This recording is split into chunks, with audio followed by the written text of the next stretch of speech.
You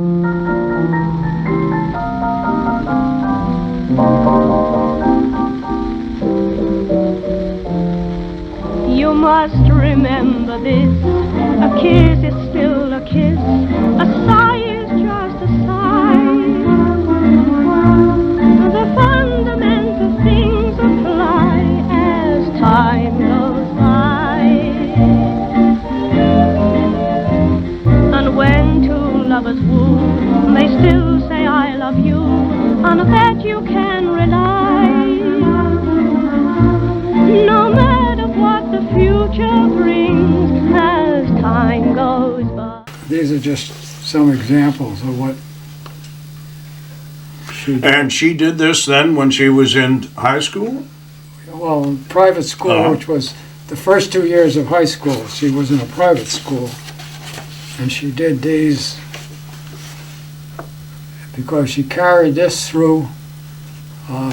She worked at McLean's department store in their advertising, and she did the newspaper ads where they showed women's clothes, only she drew the clothes for the newspaper ads. Now this was McLean's in Binghamton. Right, McLean's in Binghamton. That's when she graduated from high school. When she graduated from high school... And she graduated then in Philadelphia? No, she graduated Binghamton Binghamton High School. Oh, okay. The last 2 years, this is what she looked like in those days. Okay. Yeah. And she graduated in June of 1938, and she then went to Ridley Lowell School to take up a typing course, because since she was going to go into writing, she had to learn how to use a typewriter. So after that, after she worked at McLean's advertising, she got a job at WNBF as a, I have to go to my notes here, as a switchboard operator and a traffic clerk. Took care of, getting commercials and all that. So she did the traffic at her switchboard seat. Yeah, right. And then she was there from April 41 to July 41, at which time she then was made a copy clerk. She became a writer with a group of other women. This is all radio at this time. This is all in radio. Then, after about a year of that, she became the copy chief. She had one other woman, because all they wrote was radio copy then. But when WNBF went into TV, she hired 2 more. So she had a staff of 3 and herself writing radio and television commercials. Well, that also involved more than just copywriting too.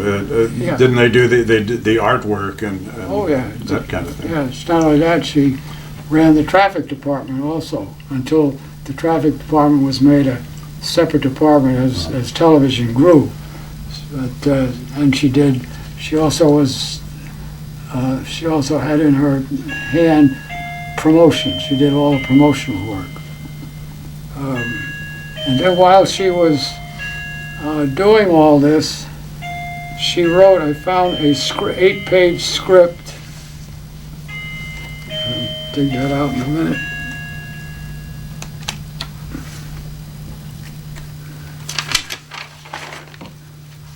Here's an 8-page script of celebrating Charles Johnson's 50 years with Endicott Johnson. Really? And that's a history, really, of his... Is this her original typing?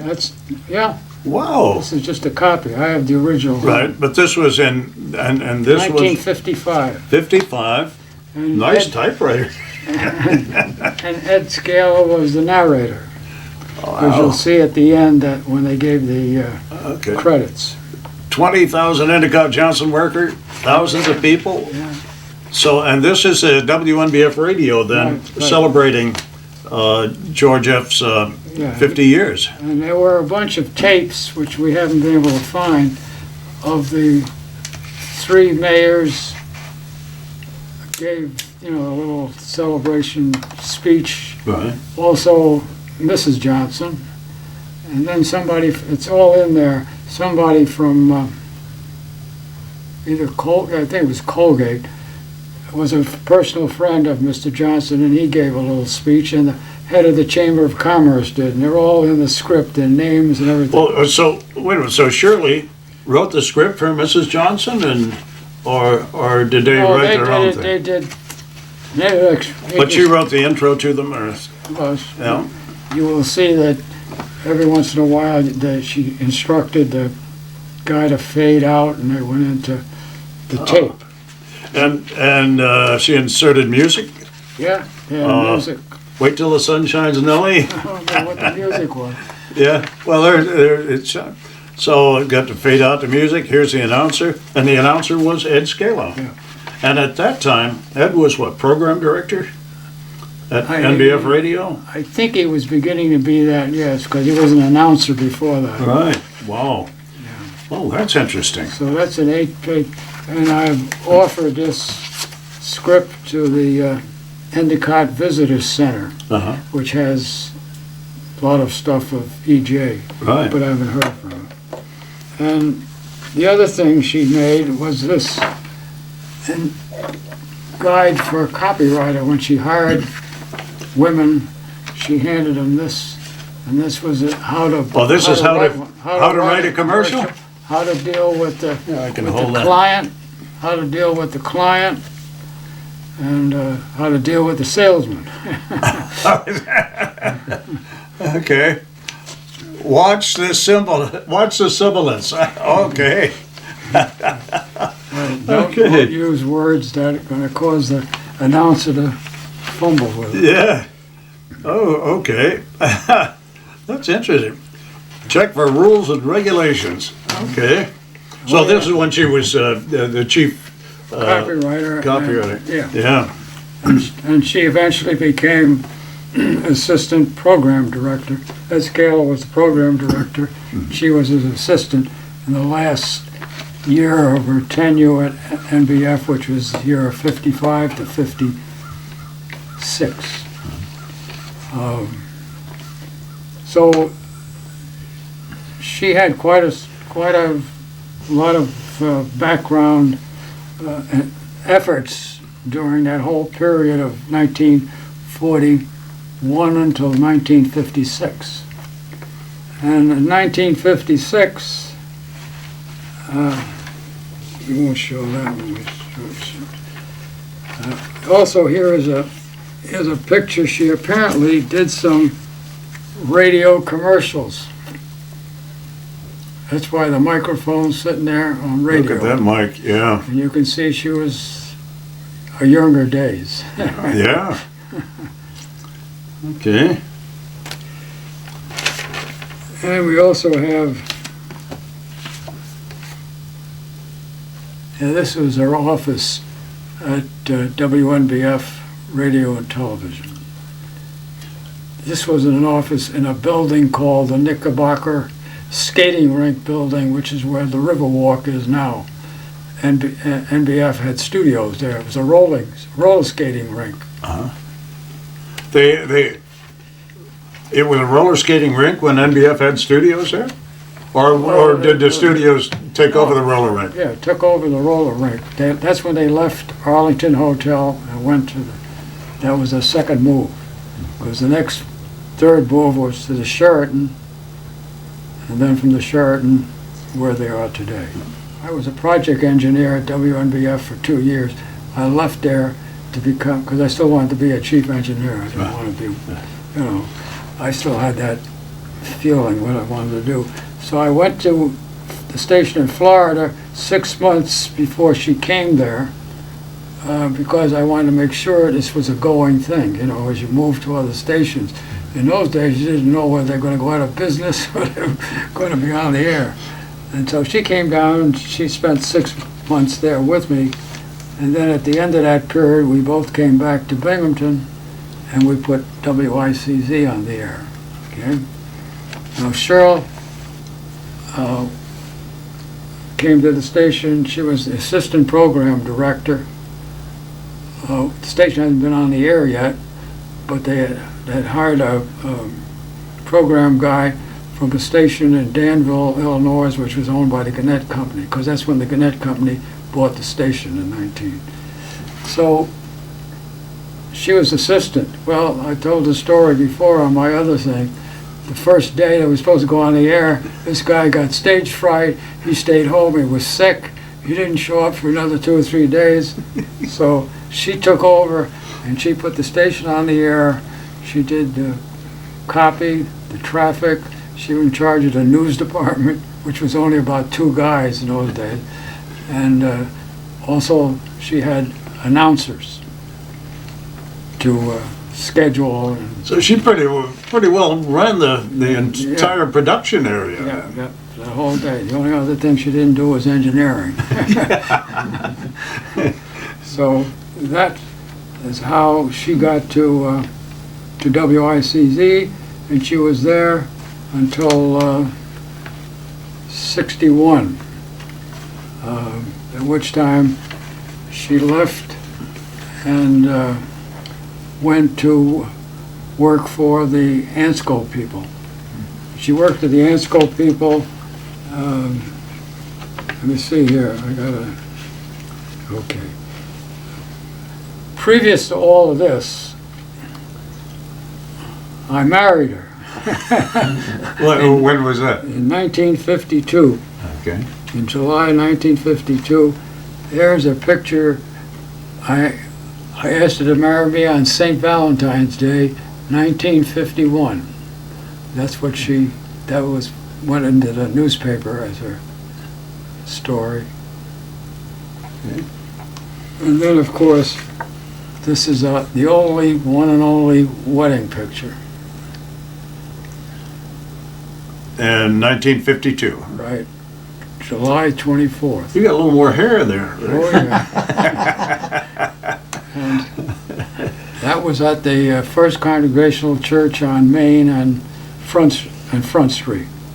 And as I said before, the only people at our wedding party was her mother and father and Cheryl and myself, because, as I said once before, when we decided to get married, we had $800 between us.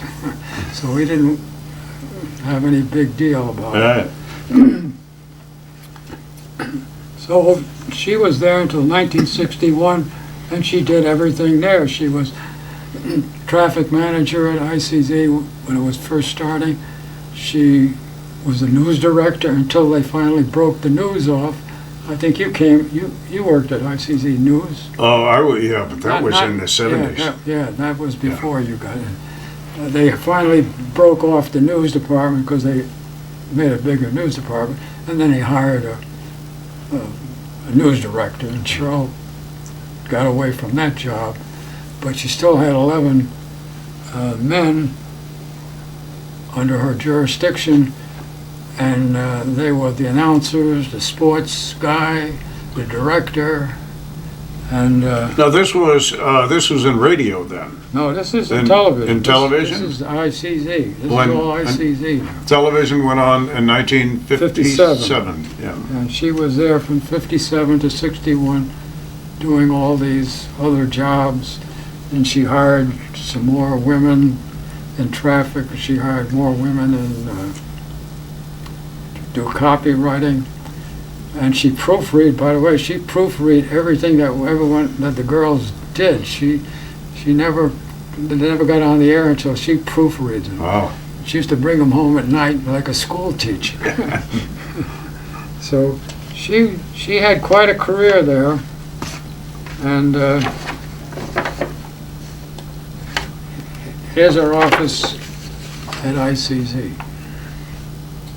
Now this is at WICZ on Henry Street. on Henry Street, above the Firestone store. Then. Yeah.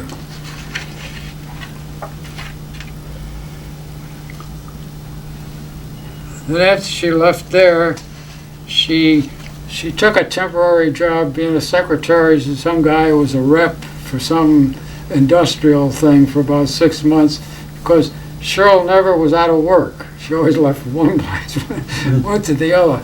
And she was there for a while, and then she heard about Ansco needing writers to write sales presentations, technical presentations, and also she wrote a thing on how to hire people under the new laws that were in effect, the labor laws that were in effect. By the way, while she was at ICZ, all these 11 men I talk about were under the NABIT contract, so she was able to she understood contracts, okay?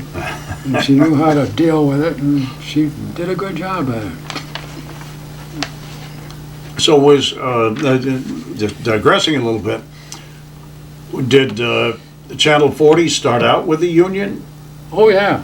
So when they went on, when Channel 40 went on the air, they had NABIT there. They had NABIT when it was a radio station before the press bought it. Oh, okay. But since the press had unions at the newspaper, they were they even had a guy in Rochester who oversee the contracts. He was the big at all their stations and newspapers. Huh.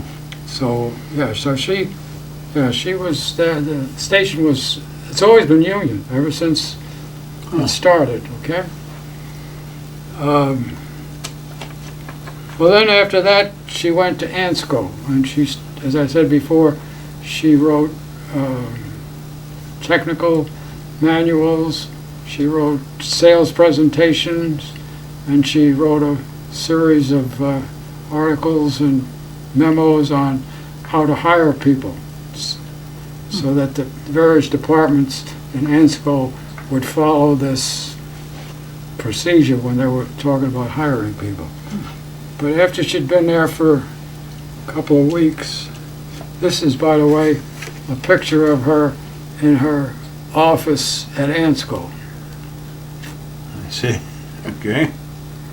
See, we got a little older. But she's still a beautiful woman. And this is a piece of the sales presentation, which was 30 slides and a script that the salesman would go to their customers with, try to sell this particular piece of equipment, which is a film cleaning machine that when the theaters got through with it, say, and it was going to go to another theater, it was sent through this machine and the film was cleaned. And the whole theory of this presentation was that this machine was such a machine that women could operate it, okay? That's why she's in the thing, and the guy, I got at home, it's a 30-slide thing where the guy's showing her various things in the machine.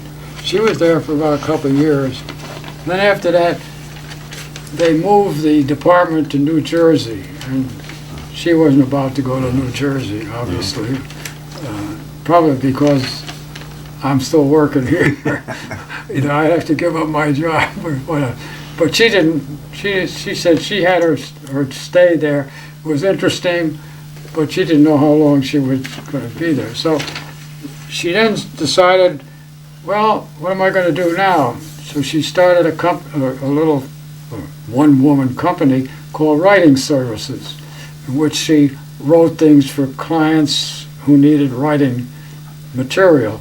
Well, our first client was Mr. Fred Rieger of the Fred Rieger Advertising. Really?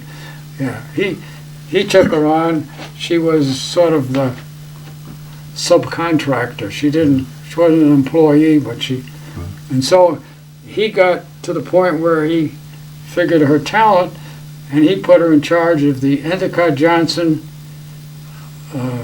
shoe stores, 700 stores throughout the Northeast, Southeast, and partially in the Midwest. She did all the advertising in the newspapers. She did advertising on radio, did the advertising when they ever wanted to do some television. although EJ wasn't too television-minded in those days. No, so at that time then, was she still on her own, or was she working for Rieger Advertising at that time? Well, she's still on her own as a subcontractor, Okay. okay? And handling all the Endicott Johnson stuff? Then she also handled a company called Cason. I don't know if you people remember Cason. They made display shelves and stuff that stores used. It was all chrome, and it was down there near Kirkwood. I think the plant was down in that area. And she then took over that and did brochures for salesmen to take out there. I have a whole bunch of brochures at home. And she wrote some advertising. They did some minimal advertising on air in some of the markets that they were dealing with.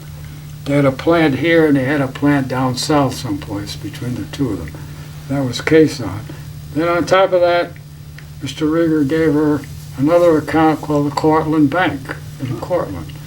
And since she had worked with the Binghamton Savings Bank, she worked with Marine Midland, all these banks while she was at NBF and at ICZ.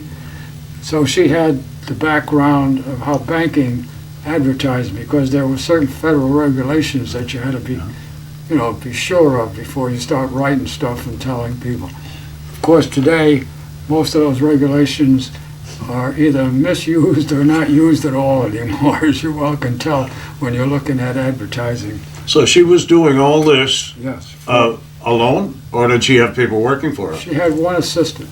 Wow. Otherwise, she did it all alone. Yeah, she did that all. Yeah, that's when she finally decided one day she was going to learn how to drive.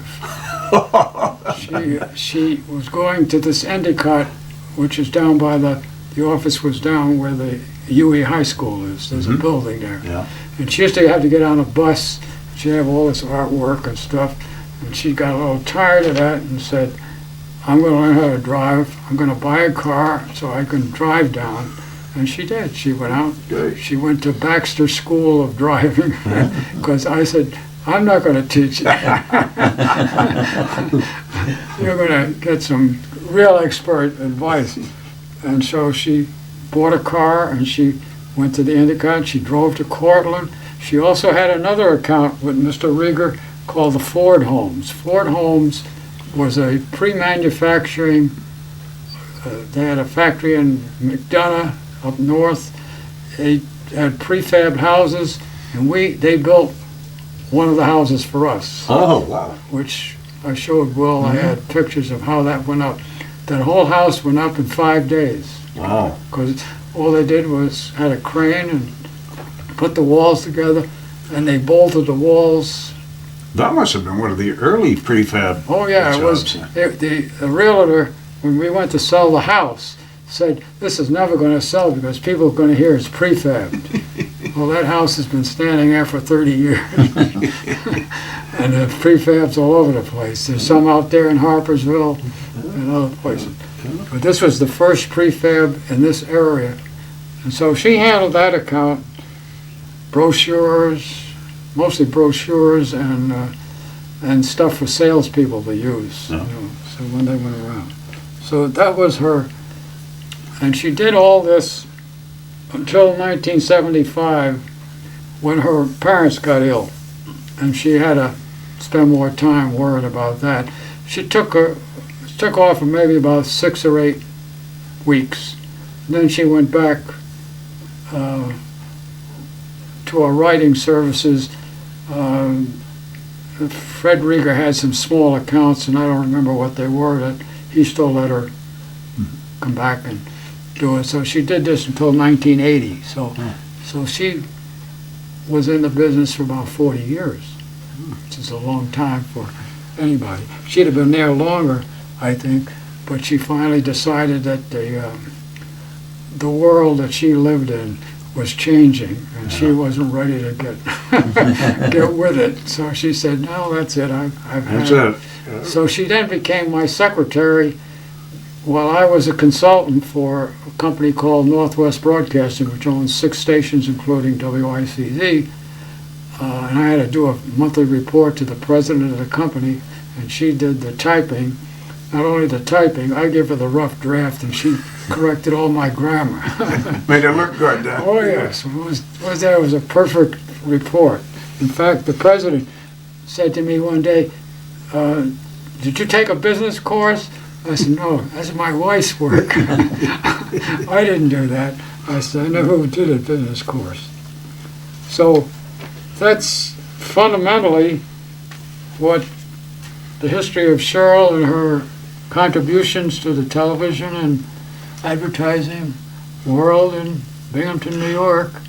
And I never did ask you her maiden name. her maiden name was known as Shirley Sweet. Before she married me, her name was Shirley Sweet. S-W-E-E-T? Right. Yeah, I forgot to mention that because I had a note here. Was she related to the Sweets here? No. No? Her father, the father came from a town called Hillsdale, New York. His parents owned the hotel there called the George Washington, believe it or not. And it was a hotel that the upper class people in New York come up there for the summer vacation. Oh. And that hotel is still there, at least 15 years ago when Cheryl and I went down and visited. And I think it's still there because I talked to the people, because I found the marriage certificate of her father's mother and father, who started the hotel back in 1942 or something. And so that's how she got the name Sweet, because that was her, her father's name. So as our mother married, and then along Cheryl was part of that family. And that's the whole family, was Cheryl and just her mother and father. I'm just sitting here doing the math. Yeah. She started, you said, in 1941 Yeah. in radio. Right. Right. And so then when did she give it up? Like in the 80s? 1980. Okay. Yeah. That's So that's 39 years, not quite 40. Yeah. Something like that.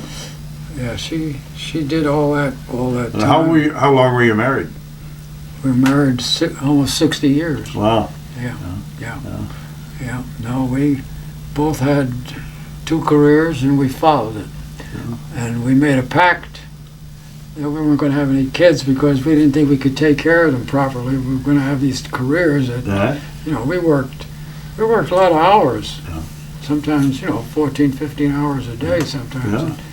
And I can remember going back to the Arlington Hotel after going to a movie downtown and getting out of the movie at 10 o'clock. Cheryl says, I got to go up to the office. I got to write a commercial for tomorrow. And so we'd go up the elevator to the Arlington Hotel. So broadcasting was both of your lives. Yeah. That was Yeah. Oh, yeah. We understood each other. Yeah. We understood each other's problems, and we had a good time doing it. I think we enjoyed doing it, because otherwise we wouldn't have been doing it this long. Yeah. And I just calculated the other day that as of January 1st or 2nd of this year, I've been in the business 66 years. 66. Yeah. And she was in. For 40-some years. Well, so that's between you got 100 years in the business. Oh yeah. We did have 2 great careers, and I look back at it and I wonder how we did it. Wow. Yeah. Well, it's been interesting, Rick. I want to thank you for giving us this little chapter of our local broadcast history. Yep. And I really appreciate you sharing this stuff with us. Okay. I'm happy to do it, and I hope this becomes part of history. I think it will. You'll take care of that for us. Okay.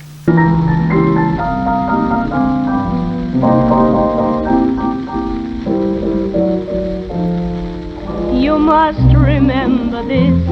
A kiss is still a kiss. A sigh is just a sigh. The fundamental things apply as time goes by. And when two lovers still say I love you. On a bet you can